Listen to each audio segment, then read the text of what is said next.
Ladies and gentlemen, so today I'm going to be taking a bit of a stab at answering a relatively complicated question that has quite a few factors associated with it, which is Seatin. What are the best 5-star champions to rank 5 in Marvel Contest of Champions? It should be straightforward, but the game is very, very complicated. There are lots of different matchups, lots of different modes of gameplay, so I've done my best kind of with this spreadsheet to kind of put in mind the 6 factors that a lot of people consider, and some of the main stuff that I consider when choosing kind of what champion I'm going to take up to rank 5 next, because champions have their various pros and cons, and this spreadsheet, you know, just at a visual glance, does not lay out all of the information. Obviously, there is so much to every character, especially a lot of the top tier ones tend to be lean toward being a little bit more complicated than your average champion, but this, you know, visually is a very, very rough guide that we're going to have a bit of a talk through today. But obviously, the first thing you need to keep in mind when you're making your decision is, what do I want to focus on next? What is my next goal in Marvel Contest of Champions? Most people, when they're having their first rank 5 decision, have just done 100% Act 5, and then the decision is, do I want to focus on Labyrinth of Legends 100%? Do I want to focus on pimping out my Alliance War offense?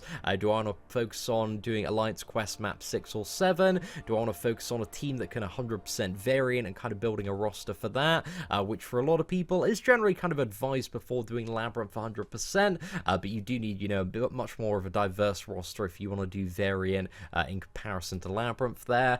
You probably want to consider the overall utility and longevity of the character. Does the champion have some really, really good stuff that is going to be very useful for the future and is very useful for kind of a lot of different content? And then maybe also something you want to consider is the prestige rank of a champion.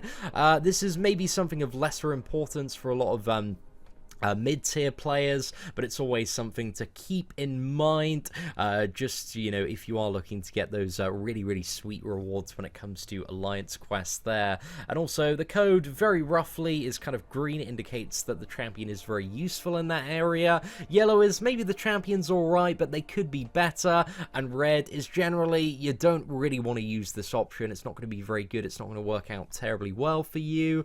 So yeah, that's just, again, a very, very rough guide. Obviously, there is a bit more of a spectrum to this than just 3 colors. However, now that we've got the code out of the way, also prestige ranks are with all champions considered at Sig 200, and kind of the standard tier list code. The star is large benefit from awakened ability, the muscle sign is large benefit from high signature level, the friendship sign is large benefit from synergies, and the up arrow indicates that this champion you know, needs fights to ramp up, just to give you, you know, a bit of a rough idea of some of these champions, if you are not already aware. Now let's move it kind of toward the right-hand side a little bit. So we've got 2 sections. I've got top picks, which I think some top-tier characters. You can't really go wrong with a lot of these options in various modes of gameplay. Often they're the best in their class. They are just so insane, and they're pretty much all champions that I consider in my Beyond God tier. And then we've got still pretty good options, so these are various characters that maybe have very, very powerful uses in certain modes of gameplay, some unique utility, have a lot of longevity to them in the future of Marvel Contest of Champions, and maybe some personal favorites for some people. So yeah, that's how kind of the list is divided there. So I've got kind of 2 sections, but it's mainly the top picks that we want to focus on talking about. So top picks, and again, this is not really in any particular order. It's just trying to highlight some of the detriments and usefulness of various champions there. So first up, we got Corvus Glaive.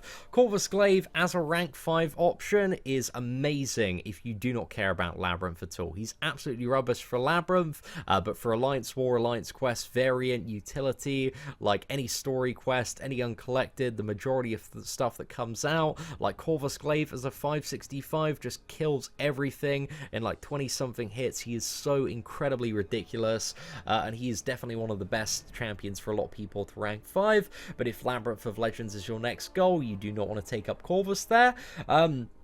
Hyperion, in terms of the Cosmic class, is maybe a little bit in the shadow of Medusa and Corvus Glaive as a rank 5 option for a lot of people, but he can be very good for Poison Paths in map 6. He's very, very good for Variant, and I imagine when it comes to Act 6 as well, he's going to be very decent there. His utility of having Incinerate damage, power gain, poison immunity, and the ability to heal a little bit is also very, very powerful, but he does have fairly rubbish prestige there.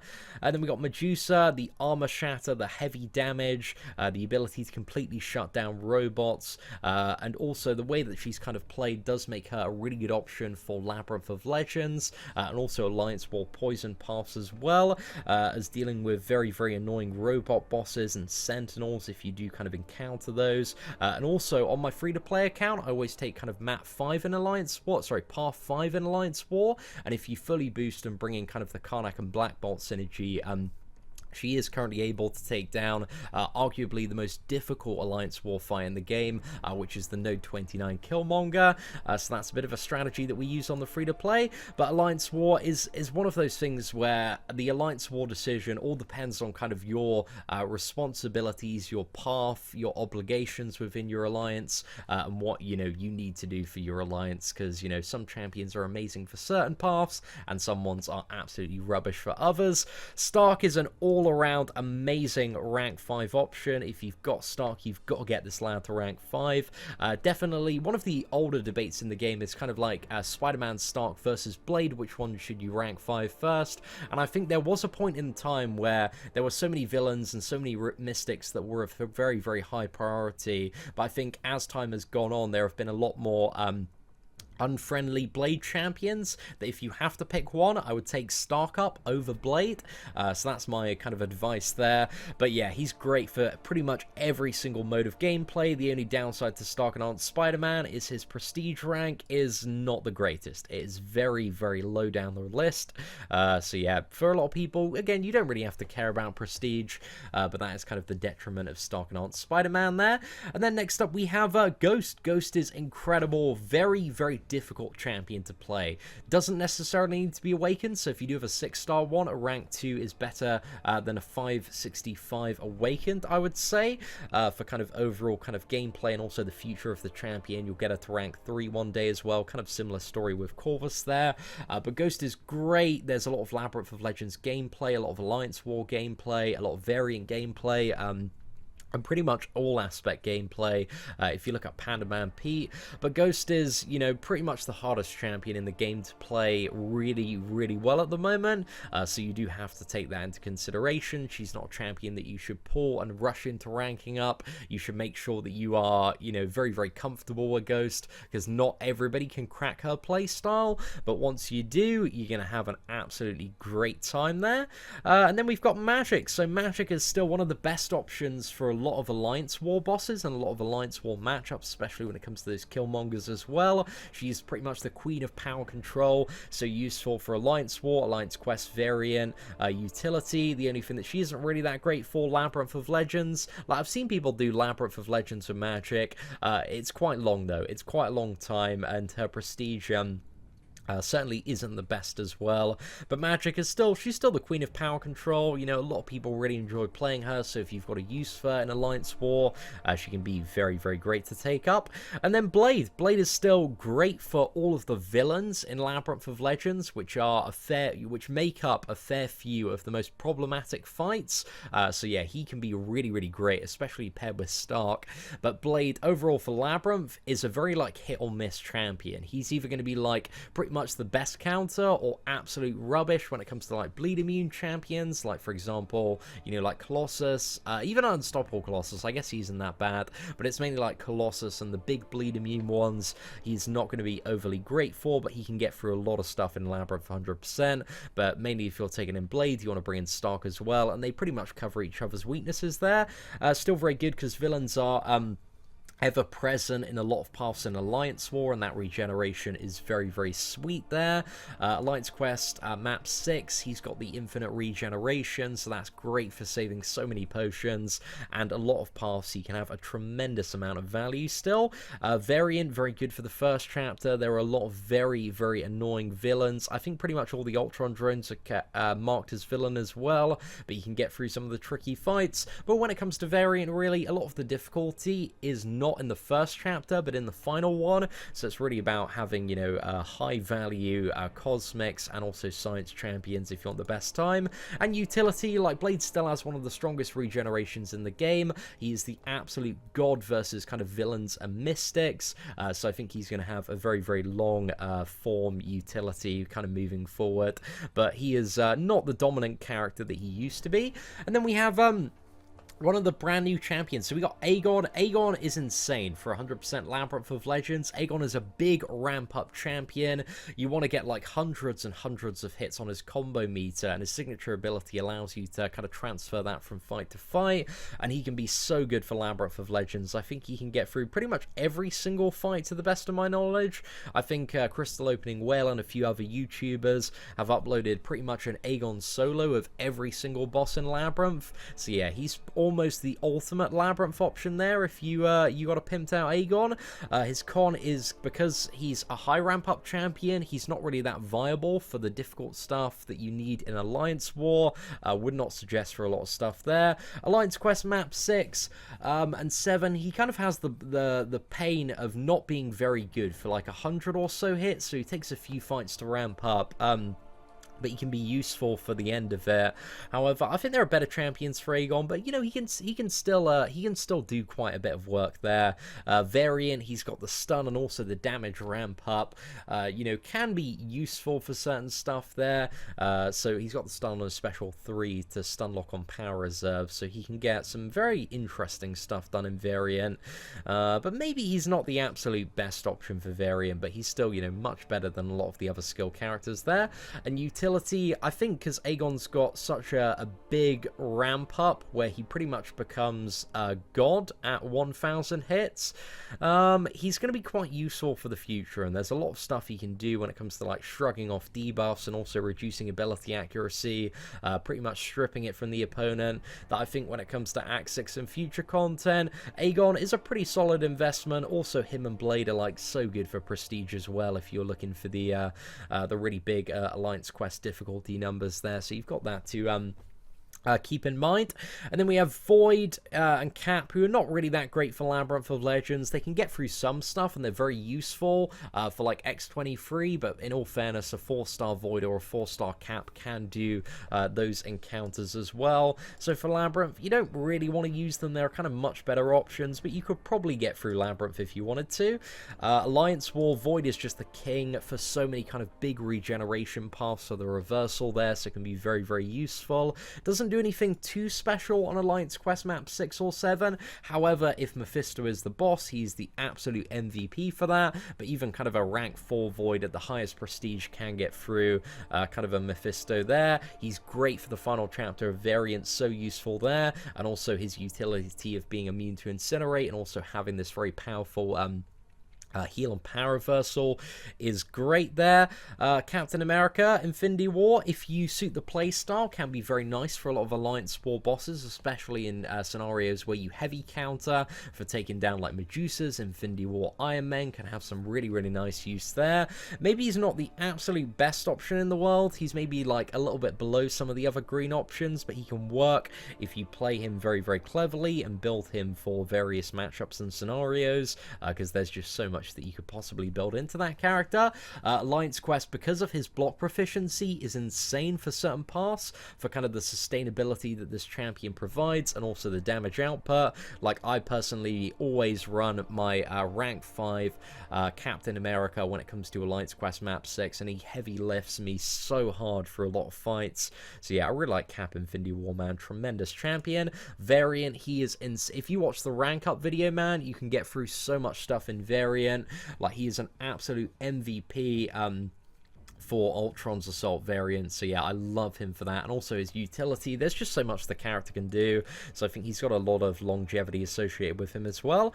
Mega Red, not the best Labyrinth option in the world, because you need to play very, very aggressively, and sometimes that is a little bit difficult to do practically in a lot of fights, but he could work for it. Alliance War, having a double immunities champion that's kind of immune to Korgs and Electros is giving him very, very high value for a lot of paths there. Alliance Quest map 6-7, he's got double immunities, can sustain, so he's very, very good for that. First chapter of Variant, again, all this utility is very, very useful, and all the utility is going to be great for the future as well, so a Mega Red, very, very solid rank 5 option.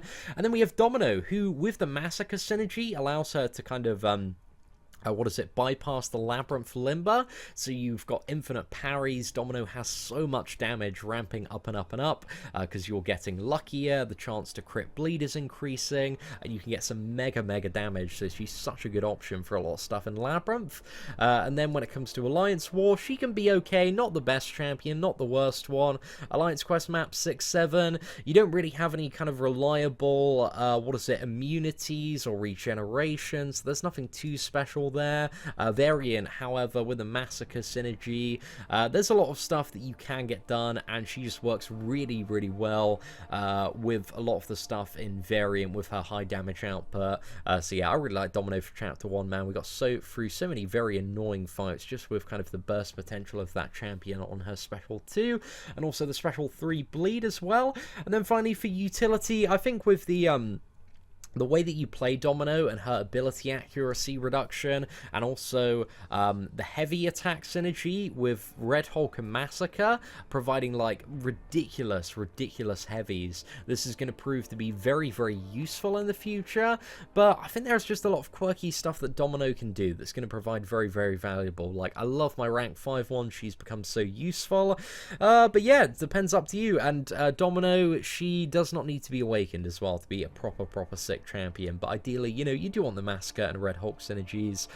So yeah, those are some of my top picks for rank 5 champions, and just to cover some still pretty good options, we got the list here, and these are champions, you know, they're not the worst options in the world. I think there are better options out there. I've seen all sorts of people take these characters up to rank 5 for various reasons, and sometimes you just want to take up a character because you like them. But I think just comparatively there are some disadvantages. So let's talk about, you know, the highlights from each champion, because we got quite a bit here. Venom the Duck can be great for variant and utility. You've got the ability to boil opponents in their armor. You've got a ton of damage, and you also have some sustainability with the regeneration as well. So it really depends how you build Venom the Duck, but I really like the character. Venom is great for Infinity War Iron Man, also great for any Spider-Man characters as well. Also has an armor break and a bit of regeneration, ability to strip buffs. So I really like Venom, man. I think he's a really solid character, and I want to rank 5 him on the free-to-play. Carnage has a ton of damage for stuff like Labyrinth of Legends, but also being a champion that kind of relies on a lot of bleeds is not maybe the best champion for a lot of content at the moment. So I'd say Carnage is maybe quite at the bottom of this list, I would say, comparatively speaking. Proxima Midnight can be very good for variant and has some great utility as well, if you're a big Proxima fan. Star-Lord has some crazy damage and is still one of the best options for Labyrinth of Legends 100%. Is very useful for variant as well. Not the best option at the moment for Alliance War, Alliance Quest map 6, but he can work on some paths and provide some really good results. But, you know, he just doesn't have really any utility, and his prestige is very low. Darkhawk, great for Alliance War, great for Alliance Quest, very good for variant as well, great utility, potentially a very solid rank 5 champion. Sentinel could be a very solid rank 5 option, maybe green for Alliance War as well, because for certain paths, man, Sentinel can dominate if you're a very skilled Sentinel player, and if you can get to 100 analysis quite fast, but has some great utility, double immunities there, a lot of damage when you reach 100 analysis. So yeah, a bit of an interesting one there. Then we got OG Vision, we've got double immunities, we've got Power Lock, great for kind of Alliance Quest, map 6-7, can be quite useful for Alliance War, very good for Variant, and has some, you know, very solid power control on immunities utility that, you know, will carry the champion very far into the future. And then we got Quake, so Quake is, you know, if you can play Quake very, very well, she can actually be a pretty decent option for Alliance Quest map 6 or 7, for a few paths there. Again, she does kind of lack immunities, and certain stuff to deal with various encounters, but for the right path she can work.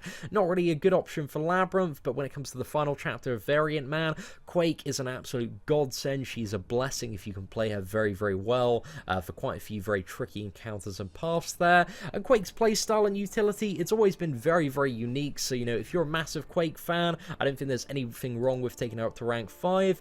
Then we got Gladiator Hulk, having a lot of value in Alliance Quest map 6, a tremendous value in Variant, and you know, kind of his unique, fun and interactive face me mechanic that allows him to bypass all of the really annoying stuff in the game, like Magic's Limbo, Dormammu's Degen, and Iceman's Incinerate. So yeah, Gladiator Hulk, I think he's a champion that is maybe going to get more and more value as the game progresses, but he's just great for so much stuff in the endgame at the moment. So yeah, I love my 4-star one for Variant Man. He was so much fun there.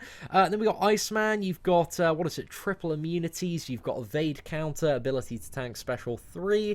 Like Iceman, he's still a pretty good champion, still does a lot, but he's not the best. And Emma Frost is kind of just an alternate version of Iceman, really, who can have some advantages in certain scenarios, but she is just, you know, a way to consider her as alternate Iceman. Sabretooth can be quite good for Labyrinth of Legends. He is a bit of a hit or miss one in Labyrinth, because he's not going to be that great when you're from like 0 to 5 Furies, but 5 to 15 Furies, when you're in those matchups, he's going to be really, really good to play. But he's not the worst option by a landslide, and quite a fun one to play, especially if you kind of build him with the Killmonger synergy to get that ability accuracy reduction. You can get through quite a few annoying fights there. And then we got Ghost Rider. Ghost Rider's regeneration still makes him insane for Alliance Quest map 6. Very, very good there. Variant can be super, super useful. His utility, you know, he's a pretty much Swiss Army knife of utility, so absolutely fantastic there. Symbiote Supreme, at the moment, isn't really the best option for anything in the game, and the way that Variant's built for a lot of it, there's just not a whole lot of stuff that Symbiote Supreme can kind of take advantage of in there, which is a little bit unfortunate, but we might see some stuff in like Act 6 where Symbiote Supreme is going to be really, really good.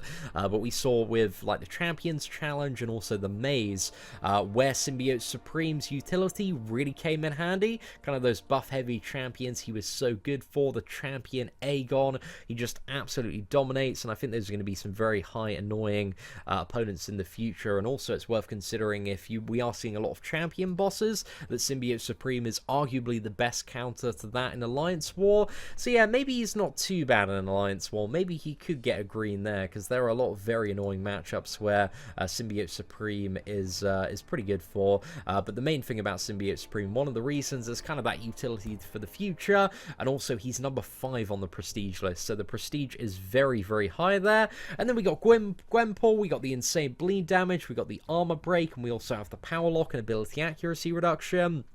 And we got Killmonger, we got the pretty good damage, the almost permanent true strike that you can get off this lad, and then what is it, the indestructible as well off his special 2, which allows for mistakes and also tanking the special 3. So I don't think there's anything maybe that Killmonger's too insane for. Maybe he could get a green for Variant, because he's not too bad there, but to be honest, you can't bleed, you know, half the opponents in Variant, so that's very, very annoying for both, you know, Gwenpool and Killmonger. But anyway, ladies and gentlemen, that is it. My thoughts on some of the best 5-star champions to rank 5 in Marvel Contest of Champions 2019. And again, it's kind of my first run doing a list like this. So, you know, there may be a few stuff that we need to kind of reevaluate and reconsider. And I really appreciate kind of anybody that's fairly knowledgeable and savvy. If you want to leave your input on kind of how this video was displayed and formatted, I'd be very interested to get kind of some alternate opinions. Do you believe there are any columns that need to be removed, any columns that need to be added, anything else that needs to be taken into consideration? But also, I think one thing, actually two things that I'll end off this video by talking about, that I think might be left in the comments section. The first one is maybe the viability of an Alliance War Defender, and my advice to a lot of people is always rank up based on offense rather than defense, because let's say you rank a champion for defense, and I've seen this done so much in the past for all sorts of characters, you know, Spider-Man, Mephisto as a few examples. And then, you know, you get to like 6 months later and there are a few different champions that come out that just completely counter that champion and make them, you know, somewhat irrelevant when it comes to Alliance War defense, or significantly less exciting than they used to be. So my advice, especially when it comes to top tier rank up materials, is do not rank up for defense, because often your stuff is going to be made redundant very, very fast, because, you know, the example of Mephisto is that, you know, Blade, Void,